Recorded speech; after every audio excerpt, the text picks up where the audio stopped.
അരുത്. കാരണമില്ലാതെ ആ മണി ഉപയോഗിക്കരുത്. ഇത് സമയം അറിയിക്കാനുള്ള നാഴികമണിയാണോ? അല്ല സാർ, ഇതിന്റെ ഉദ്ദേശം വേറെയാണ്. ഈ ഗ്രാമത്തിലുള്ള ആർക്ക് വേണമെങ്കിലും ഏത് അർദ്ധരാത്രിയിൽ ഈ മണി ഉപയോഗിക്കാം. മണിയടിച്ചവർ ആരായിരുന്നാലും അതിന്റെ ഉദ്ദേശം എന്തായിരുന്നാലും അതിന് പരിഹാരം ഉണ്ടാക്കിയിട്ടേ ഈ വീട്ടിലുള്ളവർ ജലപാനം കഴിക്കും. തലമുറകളായി തുടർന്നു വരുന്ന ഈ സമ്പ്രദായം ഇന്നും തുടരുന്നു.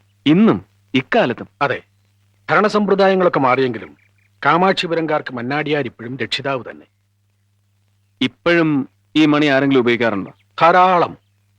ഈ മണി ഉപയോഗിച്ചവരുടെ കഥകൾ പറയുകയാണെങ്കിൽ ചരിത്രം തന്നെ എഴുതേണ്ടി വരും. അടുത്ത കാലത്ത് നടന്നൊരു സംഭവം ഇപ്പോഴുള്ള മന്നാടിയാരുമായി ബന്ധപ്പെട്ടതാണ്. നരസിംഹ മന്നാടിയാരുമായിട്ട്? അതെ.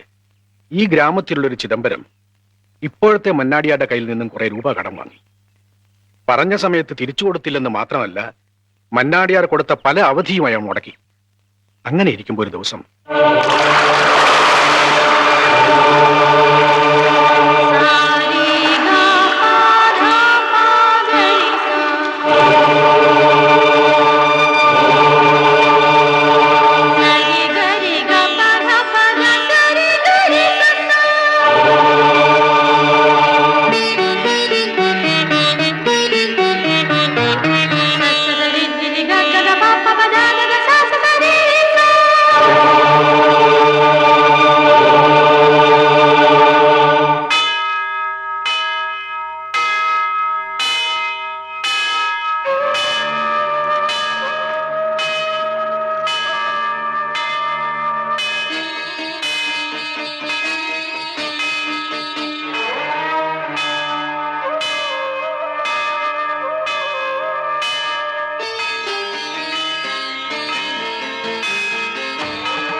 ആരാനെയാ മണിയടിച്ചേ?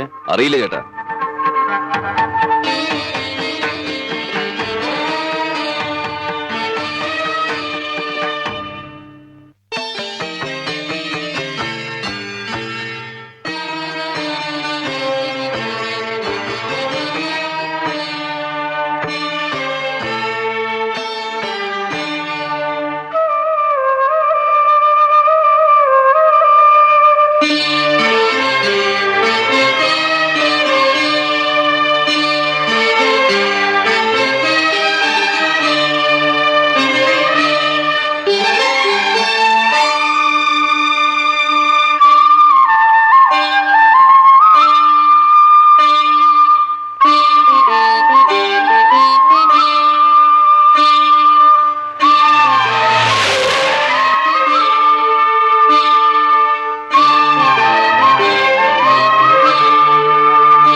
ചിദംബരം.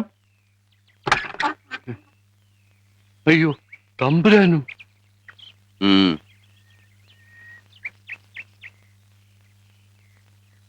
ആരെയെങ്കിലും ഒന്ന് പറഞ്ഞു വിട്ടിരുന്നെങ്കിൽ അടിയൻ അങ്ങോട്ട് വരുമായിരുന്നു.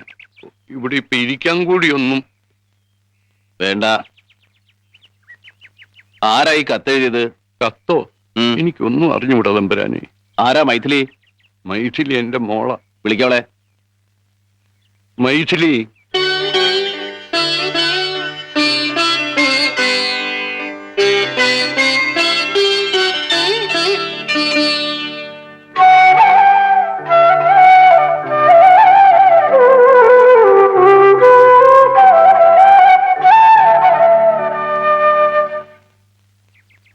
ഈ കത്തെഴുതിയത് നീയാണോ?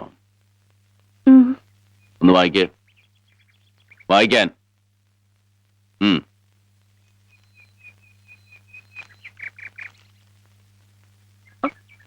നരസിംഹ മന്നാടിയാർ തമ്പുരാൻ അറിയുന്നതിന്. മുഴുവൻ വായിക്കേ. കച്ചവടത്തിൽ മുൻപരിചയമില്ലാത്ത അടിയന്റെ അച്ഛൻ അങ്ങയിൽ നിന്നും വായ്പ വാങ്ങിയ കാശ് അറിവില്ലാത്ത കച്ചവടം ചെയ്ത് മുഴുവൻ കളഞ്ഞു കുളിച്ചു. മഹാമനസ്കനായ അങ്ങ് പല അവധികളും നൽകിയെങ്കിലും അച്ഛന് വാക്ക് പാലിക്കാൻ കഴിഞ്ഞില്ല. വാങ്ങിച്ച തുക ഒരിക്കലും തിരിച്ചു തരാൻ കഴിയില്ല എന്നറിയാമായിരുന്ന അച്ഛൻ ആ സത്യം അങ്ങയോട് തുറന്നു പറയാതെ വീണ്ടും വീണ്ടും അവധി ചോദിച്ചത് അങ്ങയോടുള്ള ഭയം കൊണ്ടാണ്. അങ്ങയെ പേടിച്ച് ആത്മഹത്യ ചെയ്യുമെന്ന് പറഞ്ഞപ്പോ ഞാൻ ആകെ തളർന്നു. ഈ വീട്ടിൽ ആകെ വിലപിടിപ്പുള്ള എന്റെ ആഭരണങ്ങളും ഈ 10 സെന്റ് പുരയിടത്തിന്റെ പ്രമാണവും ഈ കത്തിനോടൊപ്പം വച്ചിട്ടുണ്ട്. ഇവ വിറ്റ് കിട്ടുന്ന പണം അങ്ങയ്ക്ക് തരാനുള്ള പണത്തിന്റെ ഒരംശം പോലും ആകില്ലെന്ന് എനിക്കറിയാം. മറ്റൊരു പോംവഴിയില്ലാത്തത് കൊണ്ടാണ് ഇങ്ങനെ ചെയ്യുന്നത്. അങ്ങ് കനിയണം. വിനയത്തോടെ, ചിദംബരത്തിന്റെ മകൾ മൈഥിലി. നിങ്ങളല്ലേ മകളെ കൊണ്ട് ഇങ്ങനെ ഒരു ദയാഹർജി എഴുതിപ്പിച്ചത്? എന്റെ കാമാക്ഷിപുരത്ത് അമ്മയാണ്. ഈ കത്തിനെ കുറിച്ച് എനിക്ക് ഒന്നും അറിഞ്ഞുകൂടാ തമ്പുരാനെ. അച്ഛൻ അറിയാതെയാണ് ഞാൻ ഈ കത്തെഴുതിയത്. കത്തവിടെ വെച്ചിട്ട് പിന്നെ ആരെങ്കിലും വരുന്നതിന് മുമ്പ് നീ എന്തിനാ ഓടിക്കളഞ്ഞത്? നിന്റെ സ്വർണവും ഈ വീടും വിറ്റാൽ കിട്ടുന്ന തുക കഴിച്ച് ബാക്കി കട എങ്ങനെ വീട്ടാനാ ഭാവം? അത് ഞങ്ങൾ കൂലിവേല ഏതെങ്കിലും വീട്ടും തമ്പുരാനെ. ഞാൻ അവളോടാ ചോദിച്ചേ. നീ തന്നെ പറയേ. തമ്പുരാൻ എന്ത് ജോലി തന്നാലും ഞങ്ങൾ ചെയ്തോളാം. നരസിംഹമൻ നാടിയാരുടെ ഭാര്യയായിരിക്കാൻ നിനക്ക് സമ്മതാണോ?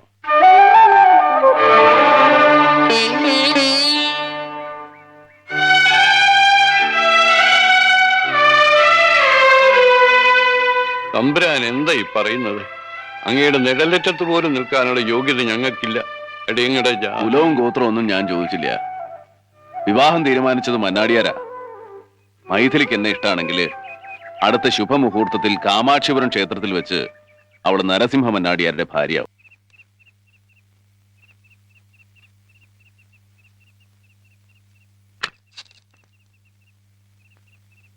എന്താ? എന്തുപറ്റി? ഏയ് ഒന്നുമില്ല. സ്വാമിനാഥേട്ടനും വേറെ 1-2 പേരും താഴെ കാത്തിരിക്കുന്നു. അമ്പലത്തിലെ താലപ്പൊലിയെ കുറിച്ച് എന്തോ പറയാനാ. ഞാനിപ്പോ ആരും കാണില്ല. നല്ല സുഖമില്ലാന്ന് പറഞ്ഞേക്കും. ഇങ്ങനെ പുറത്താർക്കും മുഖം കൊടുക്കാതെ ഇരിക്കുന്നത് കാണുമ്പോ കണ്ടു നിൽക്കുന്ന മറ്റുള്ളവർക്ക് അതിന്റെ വിഷമം. മന്നാടിയാർക്ക് 1000-ാമത്തെ അതിഥിയും ആദ്യത്തെ അതിഥിയാണെന്ന് ഞാൻ എന്റെ കുട്ടിക്കാലത്ത് പറഞ്ഞു കേട്ടിട്ടുണ്ട്. നീ അവരോട് സംസാരിച്ച് എന്താ വേണ്ട ചച്ചി?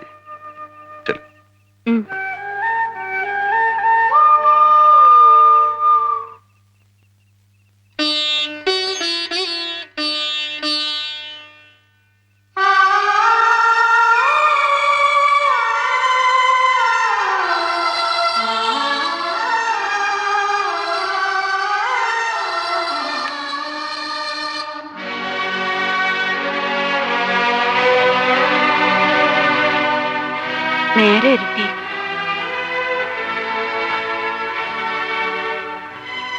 എന്താ ഒരു വല്ലായ്മ? വീരനെ പോകാൻ അനുവദിക്കുന്നതായിരുന്നു.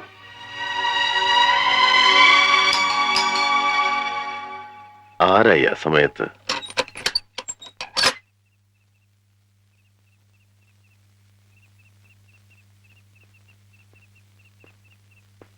ഞാനാ മാരാരാ. ക്ഷമിക്കണം, അല്പം കുടിച്ചിട്ടുണ്ട്. വളരെ കഷ്ടപ്പെട്ട ആ ഭൈരവന്റെ താമസ സ്ഥലം കണ്ടുപിടിച്ചത്. അവനെ വിളിക്കാൻ ചെന്ന ജോസ് നരിമാനോട് അവൻ തീർത്തും പറഞ്ഞു ഈ പണിക്ക് അവനിനി ഇല്ലെന്ന്. വയസ്സായത്രേ. അയാളെയും ഹൈദരമരക്കാര് വിലക്ക് വാങ്ങിയോ? അറിഞ്ഞുകൂടാ.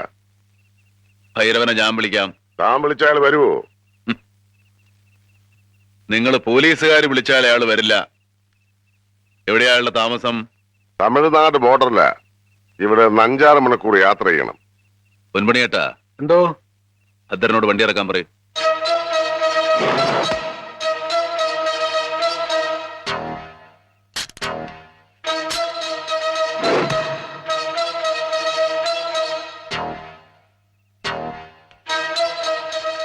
വേണ്ട. യാത്രയ്ക്ക് പുറപ്പെടുമ്പോ വേണ്ടാത്ത വർത്തമാനം ഒന്നും വേണ്ട.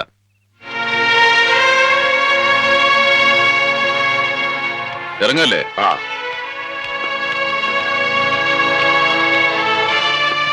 ഡ്രൈവർ ഈ കാറിനെ ഫോളോ ചെയ്തോളൂ.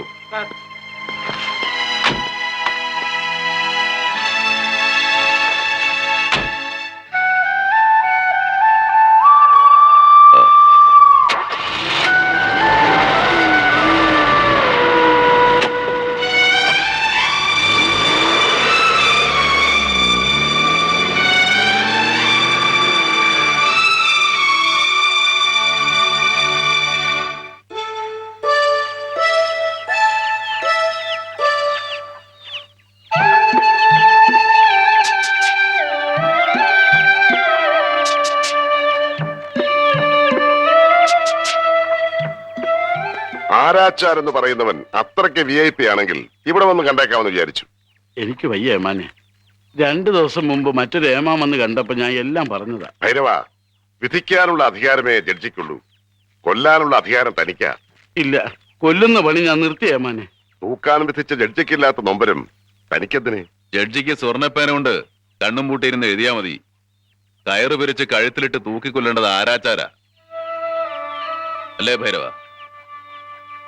ഈ ലോകത്ത് ആരാച്ചാരോളം സുഹൃതം ചെയ്തവര് ആരുമില്ല. ഈശ്വരൻ ഭൂമിയിൽ സ്വയം ഇറങ്ങി വന്ന് ചെയ്യേണ്ട കാര്യങ്ങളാ നിങ്ങളിലൂടെ ചെയ്യുന്നത്. അത്രേ ഉള്ളൂ.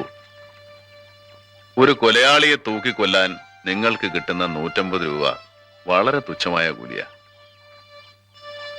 പഠിക്കണ്ട, ഉറങ്ങി പറയാം. പണം വേണ്ട ഏമാനെ, എനിക്കെന്റെ ജീവനാ വലുത്.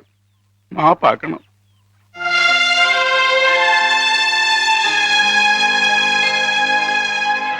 വാ പോവാം.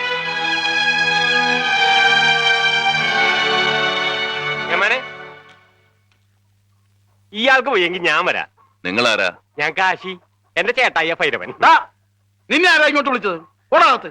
ചേട്ടായെ ദൈവം തന്ന ഭാഗ്യം തട്ടിക്കളയല്ലേ. മാലോകര് ചോദിക്കാൻ തുടങ്ങി ഇപ്പൊ മറ്റേ പണിക്കൊന്നും പോണില്ലെന്ന്. ആളുകളെ തൂക്കി കൊല്ലുമ്പോ കിട്ടുന്ന സുഖം കൊട്ട വിറ്റാ കിട്ടുവോ? ചേട്ടായിക്ക് പോയെങ്കിൽ പെൻഷൻ പറ്റിപ്പിരിയെ. ഞാൻ വരാമന്നെ. ഇതിനു മുമ്പ് ആരെങ്കിലും നീ കൊന്നിട്ടുണ്ടോ? ഉവ്വ്, ഒരാടിനെ കൊന്നുണ്ട്. ആളെ തൂക്കാൻ അറിയാമന്നെ. ചേട്ടായിയുടെ കൂടെ ഞാൻ അസിസ്റ്റന്റായി പോയിട്ടുണ്ട്. തൂക്കത്തിനുള്ള കയറ് വെണ്ണ പുരട്ടി പിരിക്കണതും കുല്ല ഉണ്ടാക്കണതും പിൻകെട്ട് കെട്ടണതും ഒക്കെ ഞാൻ തന്നെയാ. ഏമാന് സംശയം ചേട്ടായിയോട് ചോദിച്ചു നോക്ക്. ചുമ്മാ ലിവർ വലിക്കണ പണിയെ ചേട്ടായിക്കുള്ളൂ. ഏമാനെ ഇവന് പ്രാന്താ. ഒന്നകത്ത് പോടും. ആണുങ്ങളായ ഉശിര് വേണം. ഉയിര് പോയാലും ഉശിര് കളയരുത്. മുത്തച്ഛന് മഹാരാജാവായിട്ട് കൽപ്പിച്ചു തന്ന കുലത്തൊഴില് ഇനി ഞാൻ കൊണ്ടു നടക്കാം. ഒരുപാട് പേരെ കൊന്ന ഹൈദരെ തൂക്കിലേറ്റിയത് കാശിയാണെന്ന് നാളെ ചരിത്രം പറയും. കേട്ടാ? പൂജയും വഴിപാടും ഒക്കെ കഴിച്ച് റെഡി ആയിരിക്കും. നാളെ ജോസ് തരുമാനെ അയക്കാം. അയ്യോ എന്റെ അമ്മ, അത് പറ്റില്ല. ഇതെന്റെ കന്നി തൂക്ക. 3 ദിവസത്തെ പൂജയും അവസാനത്തെ ദിവസം ഞങ്ങളുടെ ഭഗവതിക്ക് ഒരു കോഴിക്കുരുതിയും വേണം. ആയിക്കോട്ടെ, അത് കഴിഞ്ഞിട്ട് മതി. ഓ. ആ, ഇത് വെച്ചോളൂ. ഓ.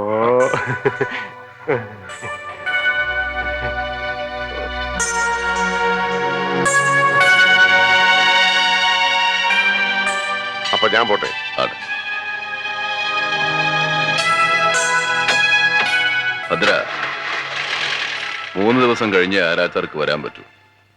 അതുവരെ നീ ഇവിടെ തന്നെ ഉണ്ടാവണം.